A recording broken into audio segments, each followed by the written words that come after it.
Shri M Liju, vote rigging നടന്നു എന്ന ആരോപണം കോൺഗ്രസിനുണ്ടോ? ഉണ്ടെങ്കിൽ അത് കോടതിയിൽ തെളിയിക്കാൻ കഴിയുന്ന കാര്യമാണ്. സ്വാഭാവികമായിട്ടും SIR വിഷയത്തിൽ സുപ്രീം കോടതിയുടെ ഇടപെടൽ വളരെ നിർണായകമായിരുന്നു. ആധാർ ഒരു തിരിച്ചറിയൽ രേഖയായി പ്രൊഡ്യൂസ് ചെയ്യാം എന്ന് ഉത്തരവിട്ടത് സുപ്രീം കോടതിയാണ്. സുപ്രീം കോടതിയിൽ പോയതിനു ശേഷം SIRമായി ബന്ധപ്പെട്ട് മുൻപ് തെരഞ്ഞെടുപ്പ് കമ്മീഷൻ എടുത്തിട്ടുള്ള നിലപാടുകൾ തിരുത്തേണ്ടി വന്നിരുന്നു. നമ്മുടെ സമീപകാല ചരിത്രമാണ്. അപ്പോൾ സ്വാഭാവികമായിട്ടും ബീഹാറിൽ വോട്ട് റിഗ്ഗിംഗ് ഉണ്ട് എങ്കിൽ അത് കോടതിയിൽ തന്നെ ചലഞ്ച് ചെയ്യാവുന്ന ഒരു വിഷയമാണ് എന്ന ഒരു കാര്യം അവിടെ നിൽക്കുന്നു. തെരഞ്ഞെടുപ്പ് കേസുകൾ മാത്രമല്ല, അതിനപ്പുറത്തുള്ള കാര്യങ്ങൾ ഉണ്ടെങ്കിൽ പ്രസന്റ് ചെയ്യാമല്ലോ. അത് ഒരു വിഷയം. രണ്ടാമത്തെ വിഷയം, SIR എന്ന് പറയുന്നത് ഇപ്പോൾ ബീഹാറിൽ മാത്രമല്ല, കേരളമടക്കം ആസാം ഒഴികെയുള്ള ബാക്കി അടുത്ത തെരഞ്ഞെടുപ്പ് നടക്കാനിരിക്കുന്ന സംസ്ഥാനങ്ങളിലും നടക്കുകയാണ്. തെരഞ്ഞെടുപ്പ് കമ്മീഷൻ വിശദീകരിക്കുന്നത് സ്ഥലത്തില്ലാത്തവരുടെയും മരിച്ചുപോയവരുടെയും ഒക്കെ വോട്ടുകൾ മാറ്റി ഇലക്ഷൻ പട്ടിക ശുദ്ധീകരിക്കുക എന്നുള്ളതാണ് ലക്ഷ്യം എന്ന് പറയുന്നു. ഇപ്പോൾ BJP ഇതര സർക്കാരുകൾ ഭരിക്കുന്ന വെസ്റ്റ് ബംഗാൾ, കേരളം, തമിഴ്നാട് അടക്കമുള്ള സംസ്ഥാനങ്ങളും ഈ പ്രക്രിയയിലൂടെ കടന്നു പോവുകയാണല്ലോ. SIR കുഴപ്പം എന്ന സമീപനം മറ്റിടങ്ങളിലുമുണ്ടോ?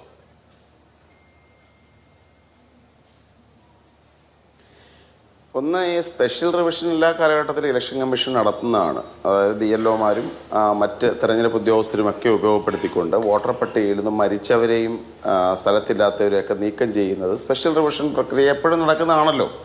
പക്ഷേ സ്പെഷ്യൽ ഇൻറ്റൻസീവ് റിവിഷൻ എന്നത് തികച്ചും വ്യത്യസ്തമായ ഒരു പ്രോസസ്സാണ്. 2002 കേരളത്തിൽ അവസാനമായി സ്പെഷ്യൽ ഇൻറ്റൻസീവ് റിവിഷൻ നടന്നത്. ഇപ്പോൾ ഇവിടെ പഞ്ചായത്ത് ഇലക്ഷൻ നടക്കുന്ന അതേ സമയത്ത് സ്പെഷ്യൽ ഇൻറ്റൻസീവ് റിവിഷൻ കേരളത്തിൽ നടക്കുകയാണ്. ബീഹാറിൽ അത് നടന്നത് നിയമസഭാ തെരഞ്ഞെടുപ്പിൻ്റെ തൊട്ട് മുമ്പാണ്. നിയമസഭാ തെരഞ്ഞെടുപ്പിൻ്റെ തൊട്ട് മുമ്പ് 65 ലക്ഷം വോട്ടർമാരെ ഒഴിവാക്കി. ഇവിടെ ഇപ്പോൾ കേരളത്തിൽ വരാൻ പോകുന്നതേ ഉള്ളൂ. നമുക്ക് ഇപ്പോൾ തന്നെ മനസ്സിലാക്കാൻ സാധിക്കുന്നത് എല്ലായിടത്തും നിരവധി ആളുകൾ വോട്ടർ പട്ടികയിൽ നിന്ന് ഒഴിവായി പോയിട്ടുണ്ട്. അതിൽ അവരെ പുനഃസ്ഥാപിക്കുന്ന പ്രക്രിയ തന്നെ കോംപ്ലിക്കേറ്റഡ് ആണ്. കേരളം പോലൊരു സംസ്ഥാനത്ത് 65 ലക്ഷം വോട്ടർമാരെ ബീഹാറിൽ നിന്ന് ഒഴിവാക്കിയതിന് ശേഷം അത് 22 ലക്ഷം പേർ മരിച്ചതാണെന്നും ബാക്കിയുള്ള ആളുകളെ സംബന്ധിച്ച് രേഖകളില്ല എന്ന് പറഞ്ഞുകൊണ്ടാണ് ബീഹാറിൽ ഒഴിവാക്കിയത്. സുപ്രീം കോടതിയിൽ ഈ കേസ് വന്നപ്പോൾ ഇലക്ഷൻ കമ്മീഷൻ പറഞ്ഞത് ആ പട്ടിക പ്രസിദ്ധീകരിക്കാൻ സാധിക്കില്ല, അവരുടെ എപ്പിക് നമ്പർ ഉപയോഗിച്ചുകൊണ്ട് നിങ്ങൾക്ക് വെരിഫൈ ചെയ്യാം എന്നാണ് പറഞ്ഞത്. കേരളം പോലൊരു സംസ്ഥാനത്ത് ഒരാളുടെ വോട്ടർ പട്ടികയിൽ നിന്ന് പേര് പോയി കഴിഞ്ഞാൽ ഉണ്ടോ എന്നൊരു അഡീഷണൽ ലിസ്റ്റ് ഇല്ലാതെ, സാധാരണതയിൽ വോട്ടർ പട്ടികയുടെ ഡിലീറ്റഡ് ലിസ്റ്റ് അഡീഷണലായിട്ട് വരുന്നതാണ്. ഇവിടെ അങ്ങനൊരു സംഭവം ഇല്ലാതെ ഒരു ഡിലീറ്റഡ് ലിസ്റ്റ് ഇല്ലാതെ നിങ്ങൾ എപ്പിക് നമ്പർ വെച്ച് നോക്കൂ എന്ന് പറഞ്ഞാൽ കേരളം പോലൊരു സംസ്ഥാനത്ത് എത്ര പേര് നോക്കുമോ അഭിലാഷേ? കേരളം പോലൊരു സംസ്ഥാനത്ത് വോട്ടർ പട്ടികയെ സംബന്ധിച്ച് എത്ര ആളുകൾ ഇതൊക്കെ ശ്രദ്ധിക്കുന്നവരുണ്ട്? അപ്പോൾ ബീഹാർ പോലൊരു സംസ്ഥാനത്ത്, ഇന്ത്യയിൽ ഏറ്റവും പിന്നോക്കം നിൽക്കുന്ന ഒരു സംസ്ഥാനം, ഇവിടെ BJP പ്രതിനിധി വെൽഫെയർ പ്രോജക്റ്റിനെ കുറിച്ചൊക്കെ പറഞ്ഞു. ഇന്ത്യയിൽ നിന്ന് ഏറ്റവും കഴിഞ്ഞ 25 വർഷക്കാലമായി ഭരിച്ചുകൊണ്ടിരിക്കുന്ന ഈ ഒരു 25 വർഷം അല്ലെങ്കിൽ നിരവധി വർഷക്കാലമായി നിതീഷ് കുമാറും ഒക്കെ തന്നെ ഭരിച്ചുകൊണ്ടിരിക്കുന്ന, കഴിഞ്ഞ കുറേ കാലമായി BJPയുടെ സഖ്യകക്ഷി ഭരണത്തിൽ നിൽക്കുന്ന ഒരു സംസ്ഥാനം, ഇന്ത്യയിൽ ഏറ്റവും കൂടുതൽ പ്രതിശീർഷ വരുമാനം ഏറ്റവും കുറഞ്ഞ ഒരു സംസ്ഥാനമാണ് ഇപ്പോഴും. അവിടെയുള്ള ആളുകൾ, ആ ആളുകൾ എപ്പിക് നമ്പർ വെച്ച് കണ്ടുപിടിക്കുമെന്ന് പറഞ്ഞ് വിശ്വസിക്കാൻ സാധിക്കുമോ? ഒരു രാഷ്ട്രീയ പാർട്ടികൾക്ക് കൃത്യമായി രാഷ്ട്രീയ പാർട്ടിയുടെ എത്ര ആളുകൾ കൃത്യമായി നോക്കും? അപ്പോൾ അതുകൊണ്ട് ഞങ്ങളത് സംബന്ധിച്ച് പറഞ്ഞിരിക്കുന്ന ആരോപണം വളരെ കൃത്യമാണ്. സ്പെഷ്യൽ ഇൻറ്റൻസീവ് റിവിഷൻ ഉപയോഗിച്ച് ലക്ഷക്കണക്കിന് വോട്ടർമാരെ ഒഴിവാക്കിയിട്ടുണ്ട്. അതിനി ഇനി വെരിഫൈ ചെയ്തേ കണ്ടുപിടിക്കാൻ പറ്റൂ അഭിലാഷേ. കാരണം നിങ്ങളിപ്പോൾ ഒട്ടും ട്രാൻസ്പെറൻ്റ് അല്ലാത്ത ഒരു രാവണൻ കോട്ട പോലെ സംരക്ഷിക്കുന്ന ഒന്നായിട്ട് ഇന്ത്യയുടെ ഇലക്ട്രൽ റോളുകളെ ഈ ഇലക്ഷൻ കമ്മീഷൻ മാറ്റിയിട്ടുണ്ട്.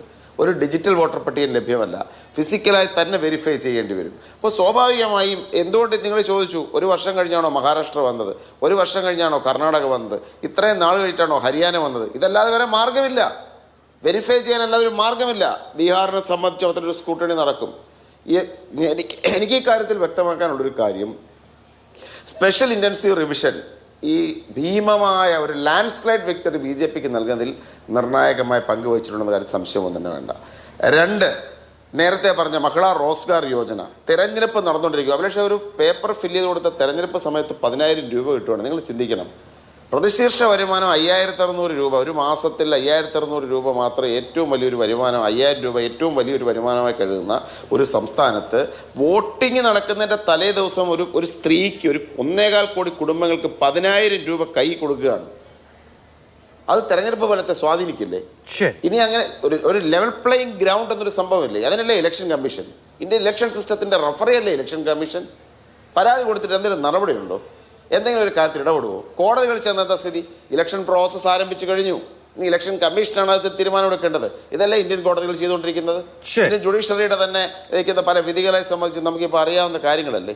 അപ്പോൾ സ്വാഭാവികമായി ഇന്ത്യയുടെ ജനാധിപത്യ സംവിധാനത്ത് വലിയ സിസ്റ്റമിക് ഫെയിലുവേഴ്സ് ഈ രാജ്യത്തുണ്ട്. നിങ്ങൾ മറ്റ് വെൽഫെയർ പ്രോഗ്രാമും സോഷ്യൽ എഞ്ചിനീയറിംഗും ഒക്കെ അവിടെ നിൽക്കട്ടെ, പക്ഷെ അടിസ്ഥാനപരമായ വോട്ടർ പട്ടിക ശരിയല്ലെങ്കിൽ ഇതിന് വല്ല കാര്യമുണ്ടോ? ശരി, കോൺഗ്രസിന് വോട്ട് ചെയ്യുന്ന അടിസ്ഥാന ജനവിഭാഗങ്ങൾ ലക്ഷക്കണക്കിന് മനുഷ്യരെ വോട്ട് നിർത്തിക്കൊണ്ട്, അല്ലെങ്കിൽ കോൺഗ്രസ് അല്ലെങ്കിൽ ആ സഖ്യകക്ഷികൾക്ക് മുഴുവൻ കിട്ടേണ്ട വോട്ടുകൾ മാറ്റി നിർത്തിയാൽ പിന്നെ മറ്റെന്തുണ്ടെങ്കിലും എന്താ കാര്യം? രാഹുൽ ഗാന്ധി കഠിനാധ്വാനം ചെയ്യുന്നില്ലേ? തേജസ്വി യാദവ് കഠിനാധ്വാനം ചെയ്യുന്നില്ലേ? ഏറ്റവും പ്രബലമായ യാദവ ന്യൂനപക്ഷ വിഭാഗങ്ങൾ ഈ മുന്നണിക്കൊപ്പം ഉണ്ടായിരുന്നില്ലേ? എത്രയോ ചെറു രാഷ്ട്രീയ പ്രസ്ഥാനങ്ങൾ അതിനൊപ്പം ഉണ്ട്. അപ്പോൾ സോഷ്യൽ എഞ്ചിനീയറിംഗ് ഇപ്പം നമുക്കറിയാം, പല ചർച്ചകളിലും വരുന്ന പിന്നെ മാധ്യമപ്രവർത്തകർ ഉൾപ്പെടെ പരാജയപ്പെട്ട് കഴിഞ്ഞാൽ പിന്നെ അതിൻ്റെ ഒരു കാരണങ്ങൾ അവർ സെർച്ച് ചെയ്യും. ഇന്നൊക്കെയാണ്. നേരത്തെ തന്നെ ഇവിടെ പറഞ്ഞു, അഹമ്മദ് പട്ടേൽ ഇല്ലാത്തതുകൊണ്ടാണ് ഇവിടെ സഖ്യകക്ഷി ചർച്ച നടത്തുന്നത്. അഹമ്മദ് പട്ടേൽ ഉള്ളപ്പോഴാണ് ആന്ധ്രാപ്രദേശ് പോയത്. അപ്പോൾ എന്ന് പറഞ്ഞാൽ ഒരു ടാർഗറ്റ് ചെയ്യുകയാണ്. ഇപ്പോൾ ഡൽഹിയിലുള്ളവരെല്ലാം അങ്ങ് മോശമാണ്. പണ്ട് അങ്ങ് ഒരു സുവർണ്ണ ഭൂതകാലം ഉണ്ടായിരുന്നു. കോൺഗ്രസിന്റെ സംഘടനാപരമായ ദൗർബല്യങ്ങൾ പതിറ്റാണ്ടുകൾ കൊണ്ടുണ്ടായതാണ്. അധികാരത്തിൽ ഞങ്ങൾക്ക് സംഘടന ദൗർബല്യം ഉണ്ടായി, പക്ഷെ അതിനെ തിരിച്ചുപിടിക്കാൻ കഠിനാധ്വാനം നടത്തുന്നുണ്ട്. കഠിനാധ്വാനം ചെയ്തുകൊണ്ടിരിക്കുകയാണ് കോൺഗ്രസ് എന്നാണ് അനുവദിക്കാൻ പറ്റില്ലല്ലോ. ശരി, ഓക്കെ.